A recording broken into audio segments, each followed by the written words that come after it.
Bismillahirrahmanirrahim. Assalamualaikum warahmatullahi wabarakatuh.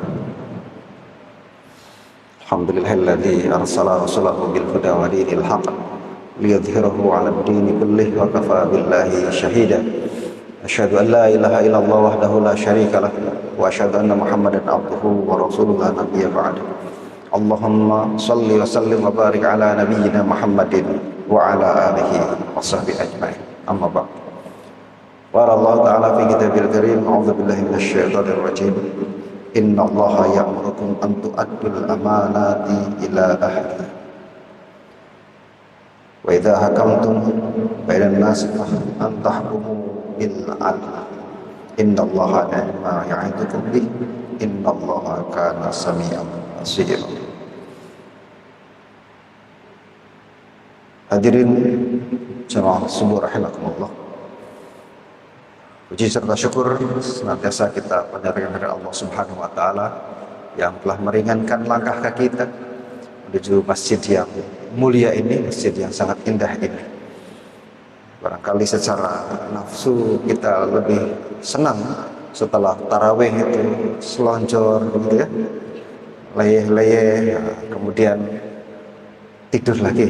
Tapi Allah meringankan kaki kita menuju tempat ini. Tentu ini merupakan sebuah nikmat yang luar biasa yang harus kita syukuri. Barangkali di antara saudara kita ada yang juga ingin yang ke sini, tapi dengan berbagai hal, ada yang di perjalanan sudah mulai mudik nampaknya begitu. Ada yang sudah diberikan cobaan oleh Allah Subhanahu wa taala. Kita doakan saudara-saudara kita yang sedang diberi cobaan Allah Subhanahu wa taala dalam keadaan sakit misalnya, agar segera diberi kesembuhan oleh Allah Subhanahu wa taala. Ibu, bapak, dan hadirin rahimakumullah, melanjutkan pembahasan kita mengenai wakaf. Salah satu faktor penting dalam pengelolaan wakaf tentu adalah yang mengelola itu sendiri. Istilahnya man behind the gun. Bukan orang di belakang the gun. Orang di belakang senjata itu sendiri. Jadi sama-sama dibekali dengan sabit, maka orang yang menggunakannya dengan baik bisa digunakan untuk hal yang baik.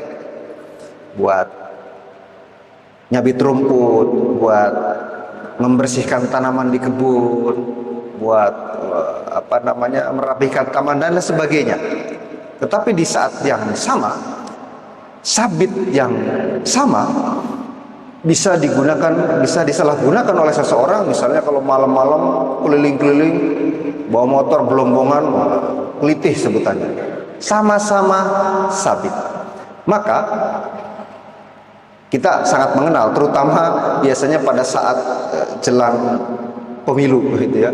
Ayat ini dikemukakan, hadis ini juga disampaikan, ila wusidal amru ila ghairi ahlihi, apabila sebuah perkara dititipkan kepada bukan ahlinya, pantazir as-sa'ah, maka tunggulah saatnya, tunggulah kehancurannya. Biasanya ini disampaikan jelang pemilu. Pilihlah pemimpin yang benar, pilihlah pemimpin yang tepat. Kalau tidak tepat bisa salah jalan. Betul Bapak Ibu sekalian. Kalau kita memberikan amanat itu kepada bukan orang yang tepat, maka berhati-hatilah. Kita bisa melihat berbagai bukti begitu, bagaimana sebuah perusahaan yang awalnya bagus begitu, tapi kemudian ditangani atau dipegang oleh orang yang salah, tiba-tiba turun. Nggak usah jauh-jauh, universitas misalnya, rektornya ganti dan penggantinya tidak mampu mengelola dengan baik, turun. Sekolah juga begitu, negara juga begitu. Termasuk juga tentu saja Bapak Ibu dan sekalian terkait dengan pengelolaan wakaf itu. Kemarin kita sampaikan bahwa pengelola wakaf sebutannya apa? Nazir ya.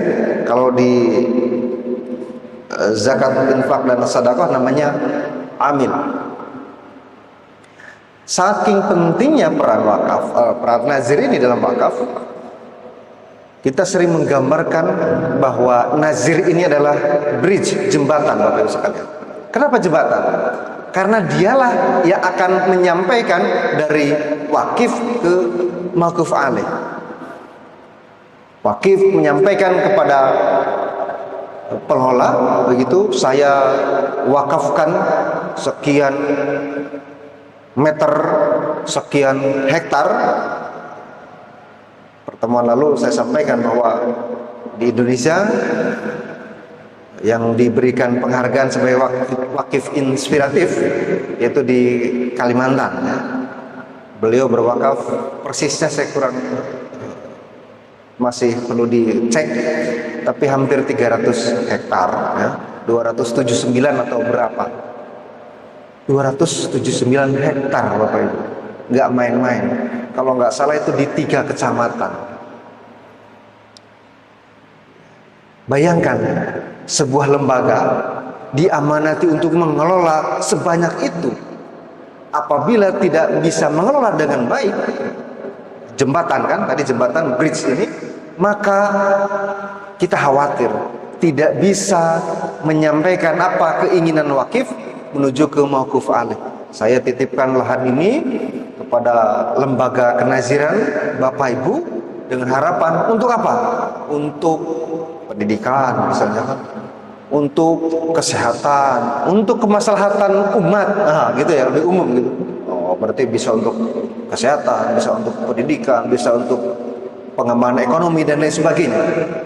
Maka begitu pentingnya jembatan ini. Salah satu program BWI, Badan Wakaf Indonesia, dalam periode ini adalah bagaimana melakukan sertifikasi nazir. Dulu mungkin Bapak Ibu sekalian, nazir itu ya seikhlasnya saja. Menjadi nazir ada sebuah panggilan, begitu ya. Rata-rata udah memang orang-orang dipercaya di kampungnya, di daerahnya, begitu ya.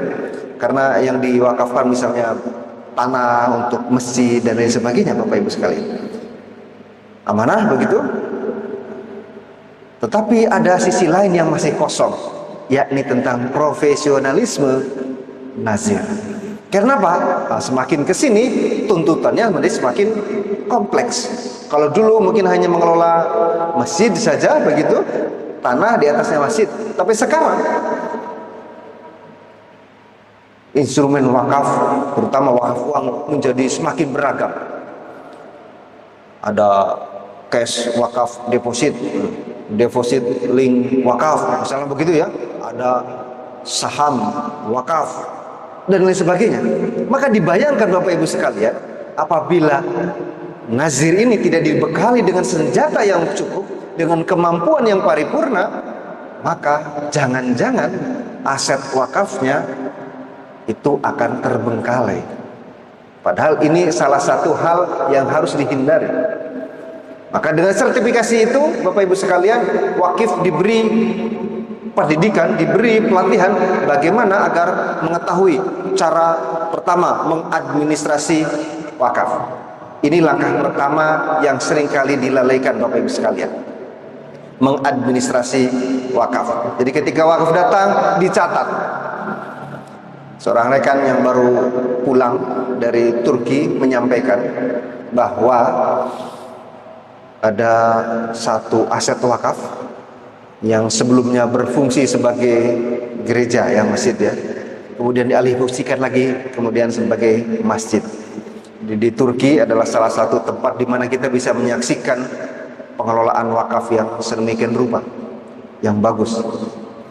Salah satu kekuatan kenapa otoritas Turki saat ini bisa mengembalikan kembali lahan itu menjadi seperti semula, menjadi masjid lagi, karena ada catatan, diadministrasikan dengan baik bahwa sesungguhnya aset ini adalah aset wakaf yang kemudian tujuannya untuk tujuan tertentu, dalam hal ini masjid. Bayangkan kalau tidak dicatat, Bapak Ibu sekalian. Ini pula yang kemudian sering menjadi masalah. Sengketa antara, mohon maaf, wakif itu kan berwakaf dengan ikhlas begitu ya. Bapak berwakaf itu kan menyampaikan kepada putra-putrinya, "Do, Bapak mau wakaf." "Oh, nji, Pak." Disaksikan oleh beberapa orang misalkan gitu.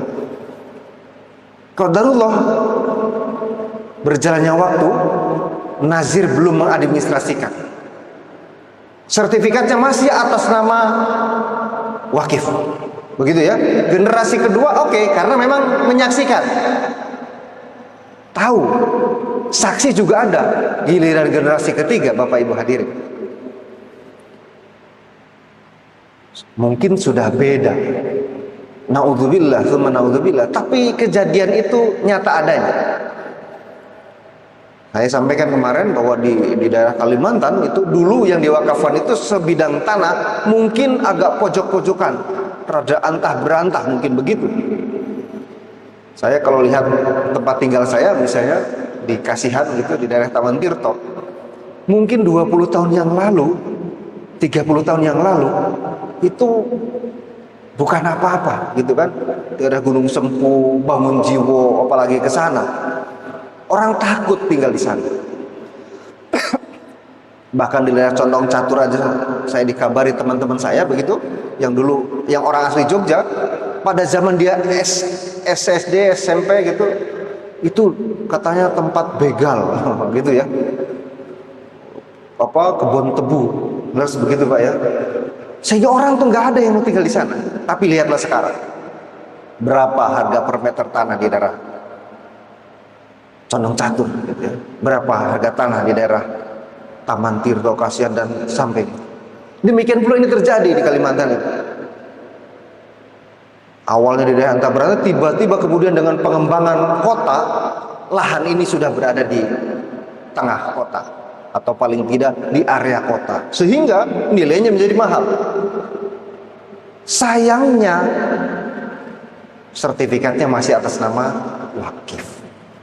Kata anak cucunya ini, wah ini punya kakek saya nih, digugatlah ke pengadilan, bisa kalah. Ini peran nazir.